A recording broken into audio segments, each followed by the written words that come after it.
message du Haut-Commissariat de la République en Nouvelle-Calédonie. Fausse alerte ce matin, vos téléphones ont peut-être sonné, mais il s'agissait bien d'un test. Sur vos écrans, vous pouviez lire un test technique du dispositif d'alerte aux populations FR Alert est en cours dans cette zone. Comme son nom l'indique, FR Alert est un outil national permettant d'envoyer des notifications directement sur les téléphones des personnes présentes dans une zone exposée à un danger, comme un tsunami ou un incendie. À noter qu'une nouvelle série de tests devra encore être conduite dans les prochaines semaines à venir pour valider l'ensemble du processus.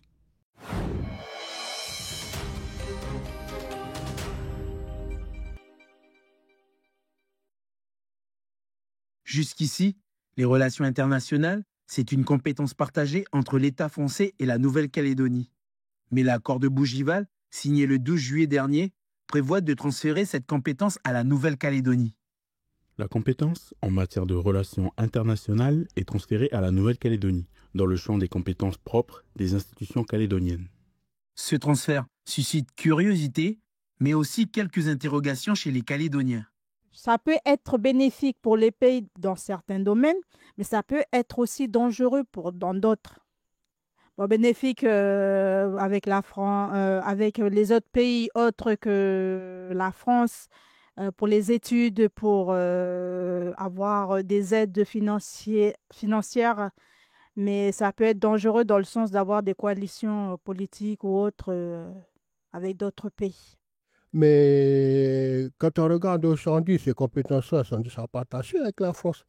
Et dans Bouchival, dans cet accord de Bouchival, on aura toujours besoin de l'accord de la France pour établir des partenariats avec d'autres pays. Ce changement pourrait bouleverser la place de la Nouvelle-Calédonie sur la scène régionale et mondiale si les Calédoniens l'approuvent lors du référendum prévu en février 2026. Il est convenu justement que la Calédonie pourra exercer des relations internationales avec tous les États. On se retrouve ici, encore une fois, dans un schéma qui rappelle les îles Cook, c'est-à-dire procéder à mettre en place des traités, s'inscrire dans les organisations internationales, etc., etc. Aujourd'hui, la Nouvelle-Calédonie est associée aux décisions diplomatiques, mais ne peut pas décider seule. Pour signer un accord international, il faut l'autorisation de Paris. Exemple, sa participation au FIP, Forum des îles du Pacifique, passe par une décision de l'État. Pour les négociateurs indépendantistes, c'est un élément important, en fait, la présence sur la scène internationale, parce que c'est une des clés de la reconnaissance de l'État, d'un État. C'était évident qu'ils allaient négocier quelque chose qui allait plus loin.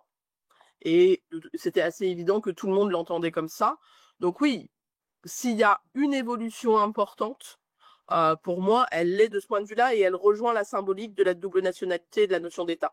Si l'accord est adopté, le gouvernement calédonien pourra conclure directement des traités avec d'autres États du monde et devenir membre à part entière d'organisations internationales sans aval préalable de Paris.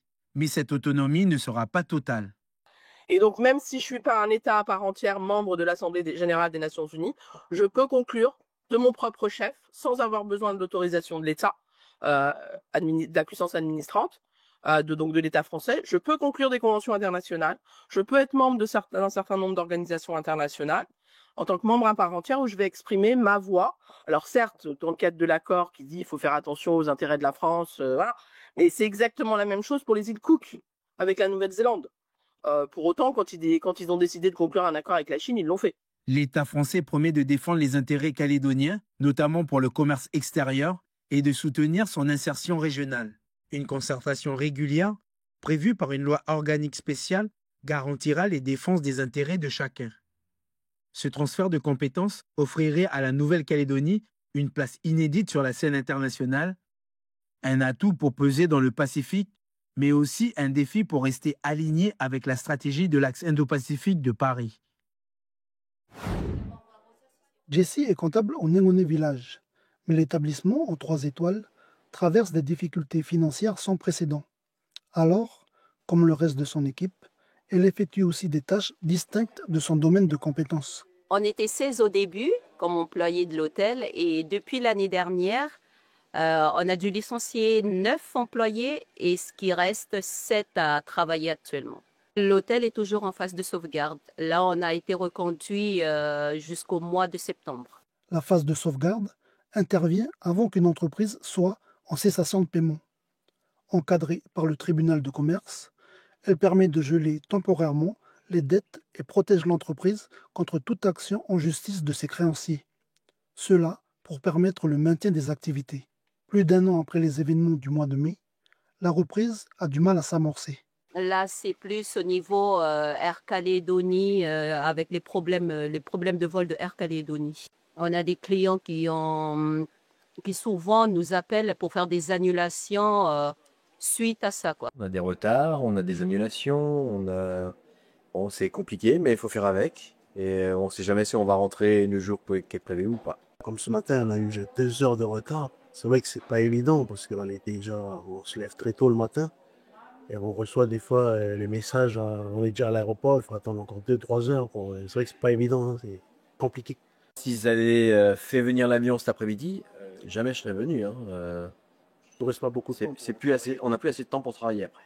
Si quelques braves touristes parviennent à effectuer leur séjour au Néoné Village, la clientèle est surtout composée de professionnels, d'entrepreneurs et de commerciaux tels que Eric et Elia pour des séjours de courte durée. Mais l'hôtel et le restaurant ciblent de plus en plus les résidents de Néoné même, avec par exemple des tarifs résidents. On essaye de gagner autrement l'argent, donc on a mis en place le brunch pour tous les dimanches fin du mois.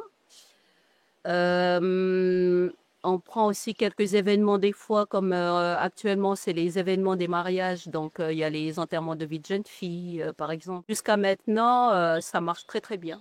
Comme pour de nombreuses entreprises du pays, l'équipe qui assure les activités du Néoné Village n'a aucune perspective à moyen ni à long terme. Seule certitude, la phase de sauvegarde devrait prendre fin le mois prochain. Volleyball, karaté ou encore tennis, autant de disciplines sportives proposées. 490 élèves des collèges et lycées de Nouméa et du Grand Nouméa s'affrontent aujourd'hui au complexe sportif de Lansvata pour cette 2e édition du défi Sport Total Énergie. Une rencontre qui vise à transmettre les valeurs du sport et de la cohésion. 18 ligues présentes avec des activités sportives et variées. Donc je vais repartir sur le même principe pour cette année, mais avec un public différent, tout simplement.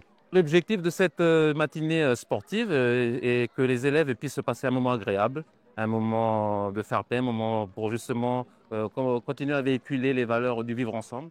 La base de la phase de club, si je l'oriente comme ça, vous étonnez pas que la balle elle parte là-bas. Hein. Le vivre ensemble se traduit sur l'aire de jeu où l'on découvre de nouveaux sports, comme le golf auquel s'essaient les jeunes. 3, 2, 1, go! Allez, moment! Le golf, il nous faut beaucoup de place, entre guillemets, pour pouvoir taper la balle, etc., etc.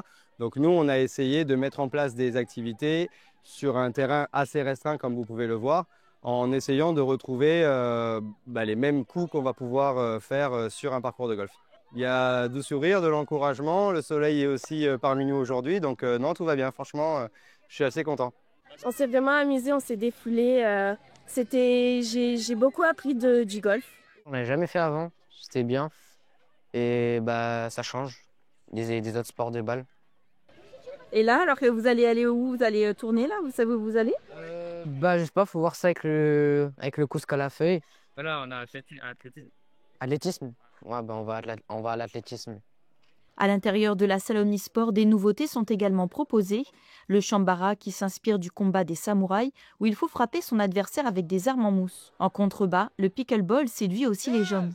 C'est de faire des échanges contre moi et je vais tout comptabiliser. C'est-à-dire, si t'en fais 10, 10, toi t'en fais 3, 13, etc., etc. Et le but, c'est d'en faire plus que l'école d'à côté, que le collège d'à côté. C'est des occasions comme ça qui nous permettent de la faire découvrir au plus grand nombre. Ce sport qui émerge au pays fera pour la première fois son apparition aux Jeux Olympiques de Los Angeles en 2028. C'est en fin de matinée que les scores ont été comptabilisés. Les meilleures classes de 4e et de seconde ont pu remporter un prix.